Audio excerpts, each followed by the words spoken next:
sama Indonesia Lawyers Club. Mana Ibu Komnas? Pertanyaannya padahal menggantung tadi.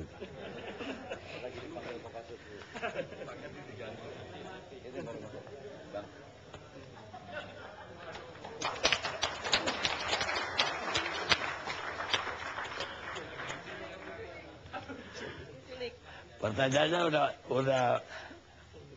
udah terlanjur tadi, jawabannya yang belum, Bu.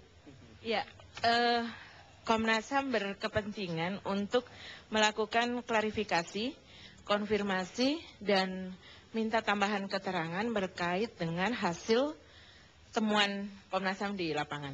Apa yang perlu dikonfrontir ke Kopassus temuan Komnas itu?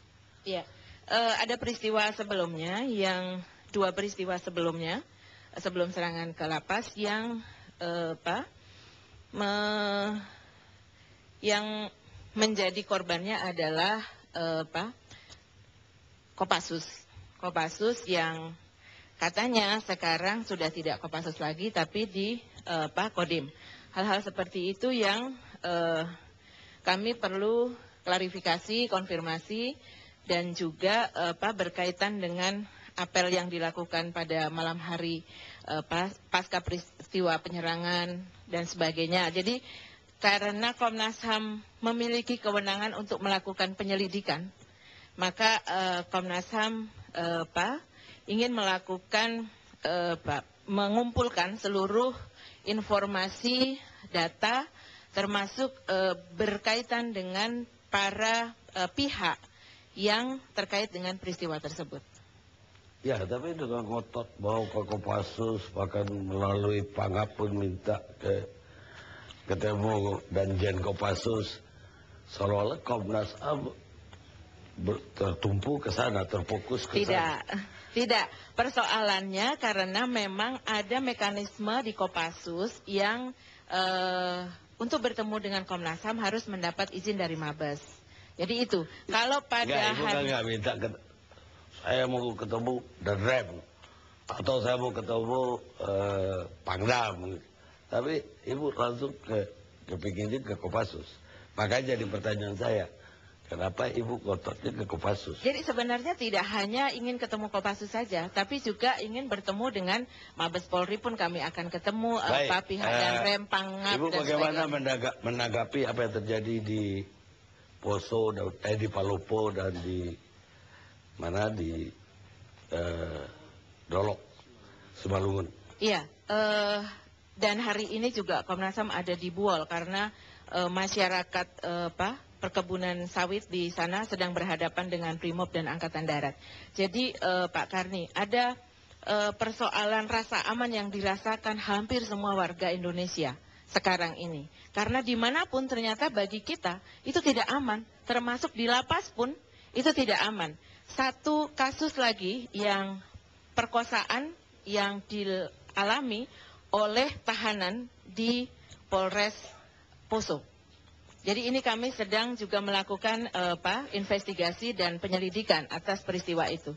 Jadi dan pelakunya bisa termasuk aparat negara. Ini menjadi keprihatinan tersendiri bagi Komnas HAM dan tentu saja aparat negara berkaitan dengan penanggung jawab keamanan harus betul-betul melakukan evaluasi. Iya, kalau yang di Sumatera Utara aparatnya yang mati. Iya. Jadi ada aparat juga yang meninggal. Ya. Aparat yang meninggal ini dalam dalam konteks kedinasan.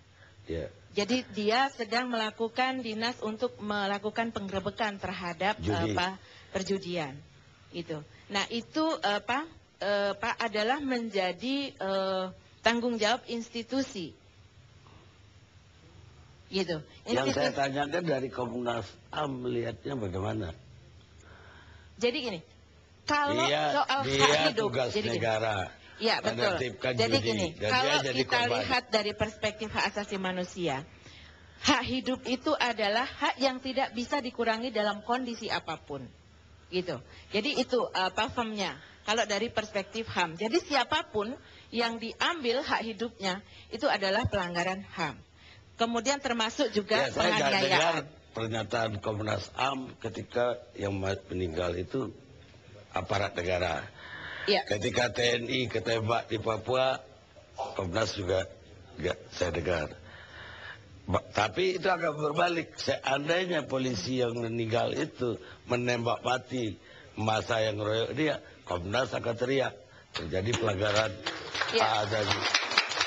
Karena kita melihatnya begini, aparat keamanan adalah institusi negara yang harus memberikan perlindungan.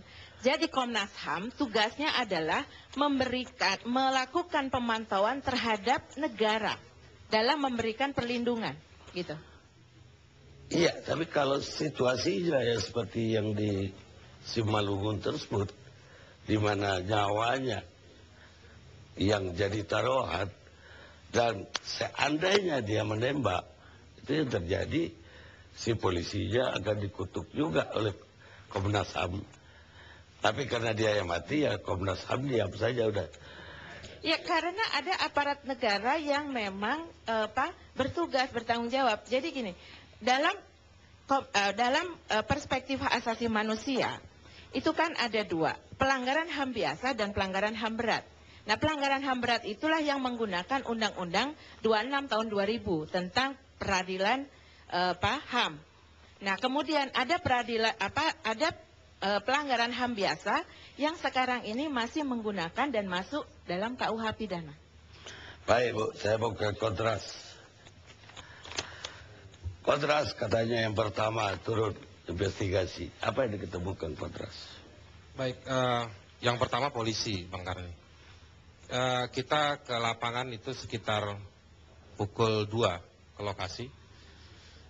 Ketemu dengan sejumlah orang di dalam LP.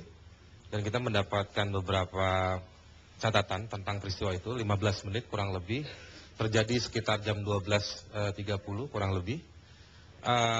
Masuk ke dalam 15 menit itu ada pembagian tugas dari sekitar kurang lebih 17 orang. Ada pembagian tugas yang dicari 4 narapidana, dari 11 yang dititipkan yang dicari 4 yang spesifik mengacu pada peristiwa di Hugos Cafe pada 19 Maret. Yang kedua yang dicari adalah CCTV. Itu 2. Lalu ada pembagian tugas, misalnya ada yang diidentifikasi oleh saksi sebagai melihat waktu. Keterangan yang diucapkan adalah melihat waktu terus-menerus. Saya membahasakannya sebagai timekeeper, mungkin kira-kira seperti itu. Lalu menggunakan laras panjang, sebagian menggunakan celana jeans, kurang lebih peristiwa seperti itu. Itu di satu peristiwa di 23 Maret dini hari. Kita juga dapat informasi bahwa sebelum peristiwa itu ada penitipan tahanan 11 orang pada Jumat pagi 22 Maret, yang mana menurut keterangan yang kita simpulkan sementara bahwa penitipan itu tidak lazim dilakukan oleh polisi. Biasanya polisi P21 langsung ke kejaksaan. Yang suka menitip itu adalah kejaksaan. Saya juga melakukan pembandingan terhadap beberapa tempat, beberapa hal serupa di tempat lain. Polisi itu jarang menitip ke LP. Biasanya polisi punya tempat yang cukup daripada titip ke LP. Nah, itu juga jadi pertanyaan dari pihak LP, kenapa harus dititipkan di di LP Cebongan itu? Karena ada kekhawatiran terhadap dia mengacu pada peristiwa di Oku, seperti itu. Nah, itu 2 hal yang kita temukan pada hari Sabtu 23 Maret ketika kita datang ke LP Cebongan. Apa kesimpulan kontras dari temuan di lapangan? Kesimpulannya pelakunya cukup terlatih, punya akses penggunaan senjata, bisa menggunakan senjata, ya. Saya pikir lalu juga punya kekuatan mentalitas untuk mengeksekusi dalam waktu yang cepat. Dan ada ada pembagian tugas yang seperti spesifik melakukan tindakan menembak dan lain-lain. Ini saya pikir satu tindakan atau keahlian yang memang sangat tidak mungkin dilakukan atau dimiliki oleh kriminal-kriminal biasa. Jadi Anda lebih menunjuk ke instansi, begitu? Keahlian kalian seperti itu hanya dimiliki di polisi dan TNI. sekarang penting dilakukan investigasi apakah memang betul dugaan itu. Kalau betul itu yang seperti apa, unit yang seperti apa.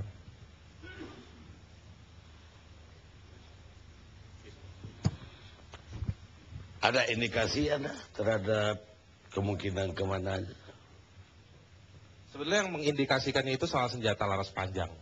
Kalau Pak Kapolda itu mengindikasikannya AK-47, tapi kalau menurut saya itu terlalu terburu-buru. Karena saya cek pernyataan yang muncul di media, hanya Pak Kapolda yang menyatakan itu AK-47. Harusnya menurut Anda? Saya nggak tahu, harus diuji lebih jauh. Tapi menurut saya pelakunya punya akses terhadap persenjataan tersebut. AK-47 dimiliki oleh banyak unit di dalam dua institusi, Polri dan TNI, makanya harus diuji lebih jauh. Tapi apakah itu AK-47?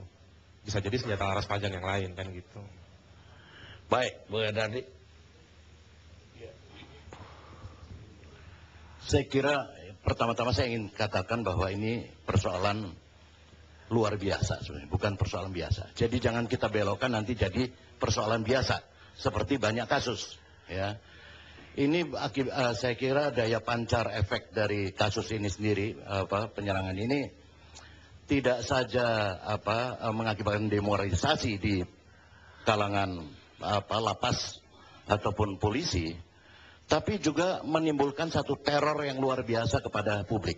Satu teror yang mengakibatkan ketakutan yang luar biasa kepada publik, ya. Karena itu saya kira penanganannya juga mesti luar biasa, ya. Dan dalam konteks ini saya kira wibawa hukum dan penegakan hukum ini sudah sampai pada satu titik nadir, ya, seperti apa yang Bang Karni tadi sampaikan juga. Nah, alih-alih bahwa bergegas melakukan penyelidikan atau investigasi yang mendalam, ini yang saya sesalkan, pimpinan TNI kemudian justru melakukan berbagai penyangkalan dan lempar tanggung jawab, ya, yang bahwa peristiwa ini seolah-olah peristiwa biasa. Ya, kita agak sejuk ketika kemarin Kasat mengkoreksi itu sebetulnya, ya, mengkoreksi dengan menyatakan bahwa ada ada anggota TNI yang diduga ada indikasi begitu. Nah, kalau soal indikasi, saya kira begini, apalagi bagi penyelidik seperti Komnas HAM, sulit saya kira disangkal bahwa dengan pelaku diduga memang berasal dari dua investigasi yang dilakukan Komnas maupun Kontras misalnya, dan juga polisi, bahwa berasal dari kelompok terlatih. Dan kemudian kita juga harus berangkatkan dari motif dan sasaran. Nah, dari motif dan sasaran korban yang diserang, ini saya kira saya berani menyatakan patut diduga kuat bahwa penyerangan itu dilakukan memang oleh anggota atau oknum Kopassus, ya. Karena itu penyelidikan memang mesti diarahkan ke situ supaya kita nggak berlama-lama panjang lagi. Nah, tapi saya ingin katakan bahwa problemnya di sini memang penyelidikan terhadap TNI, apakah itu Kopassus ataupun siapa, ini kan kita memiliki kendala normatif. Karena apakah sekalipun dia tidak sedang melakukan tugas ketentaraan, itu akan berujung di peradilan militer, ya. Karena itu saya kira satu penyelidikan yang independen, ya, itu dan melibatkan elemen-elemen luar eksternal itu akan lebih pas dan dilakukan dengan perintah atau ini presiden, baik melalui Kepres atau apa. Kita pernah ada ini misalnya kasus Munir, tim pencari fakta Munir, sekalipun terhambat pada oknum atau oknum-oknum yang diduga terlibat, ya, tetapi penyelidikan itu sendiri membuka suatu kemungkinan lebih transparan untuk proses selanjutnya, ya, lebih memungkinkan untuk itu. Nah, sekarang dengan hambatan adanya peradilan militer ini, saya kira yang harus dilakukan adalah presiden memang mesti membentuk satu tim independen daripada ada kontestasi antara berbagai tim penyelidik, ya, ada dari Komnas HAM, ada dari polisi, ada dari TNI sendiri. Nah, kita harus TNI dan polisi itu di bawah kewenangan presiden. Komnas enggak. Nah, itu presiden bisa membentuk itu, artinya membentuk itu masih di bawah kewenangannya. Karena penegakan hukum itu tugas daripada presiden, pemerintah, gitu. Ya. Dan apalagi saya nggak cukup yakin kalau Komnas HAM sendiri ini pasti akan terhambat dengan berbagai akses dan ininya. Yang bertemu aja susah. Ini, ya. Ini jadi saya kira satu tim independen yang melibatkan pihak eksternal itu diperlukan dengan melibatkan berbagai pihak lah. Ya, saya kira polisi harus dilibatkan, Propam, TNI juga mesti dilibatkan. Tapi juga melibatkan pihak-pihak luar dari itu. Bisa Komnas HAM, bisa perguruan tinggi atau LSM seperti Kontras dan lain-lain untuk ikut di dalam tim itu, atau juga dari instansi-instansi pemerintah yang lain seperti kasus Munir kan begitu. Ada dari Deplu, ada dari mana-mana ikut terlibat. Baik, kita rehat sejenak.